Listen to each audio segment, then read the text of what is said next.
The United States, for almost our entire lifetime, has been influenced and discussing witchcraft and witches since before our country was even founded, with the Salem witch trials being one of the most prime examples.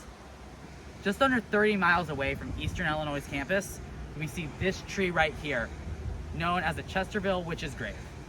The tree is said to have trapped the witch's spirit, for it was buried on top of her grave, and legend has it that roots planted on a grave hold the spirit of whoever is buried under it. This young woman was hated by the Amish community for being a witch, supposedly, but most likely it's because she was a liberal-minded woman who did not believe that the Amish were treating women correctly.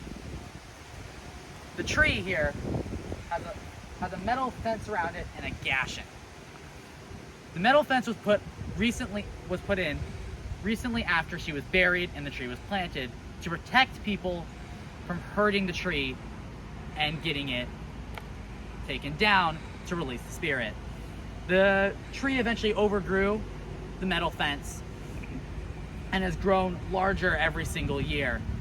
The large gash here in the tree came from the 1990s when someone tried to cut down this tree.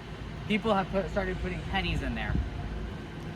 An article by Roadside America states that this great oak tree was planted right after her death, immediately after her death. There also is no tombstone. It was lost in the early 2000s.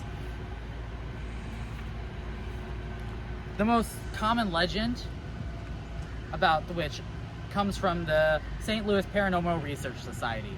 While there are many legends involving the witch, some spanning from the late 1800s to the early 1900s, the most common legend does come from the late 1800s about a young Amish woman who did not agree with how the Amish community leaders were treating women.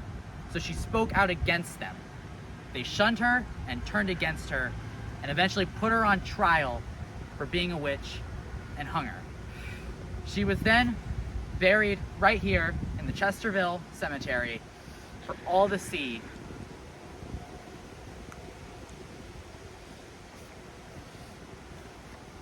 There are some sightings of hauntings.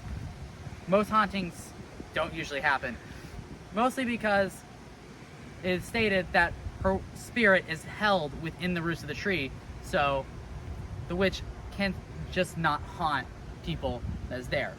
While there's not many sightings, an article titled "The Tale of the Chesterville Witch" does claim that there are sightings of her being seen near the grave and just standing there, stating that a young woman in Amish clothing just is sitting there next to the tree, not saying anything. It's the only sightings we ever have of a haunting, and it's the only witchcraft ever shown. In the legend, in the original legends, or any of the other interpretations of how this witch's grave got here, there are no actual reporting of her doing any kind of witchcraft. And that gets me on to the point that I don't believe this witch actually exists. I don't believe that there's actually a witch's grave.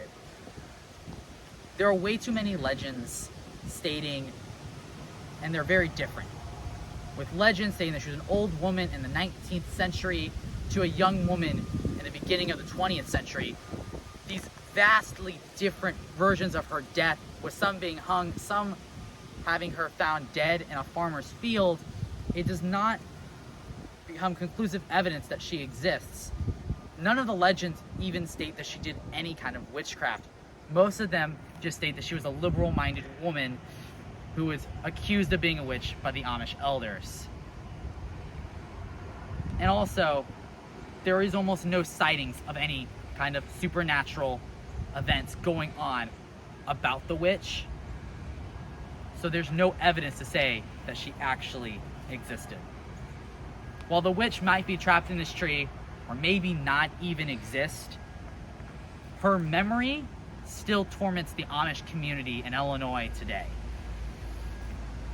And I just want to leave off with the message: don't just believe what the legends say, just because they're old, because a lot of times they don't actually exist.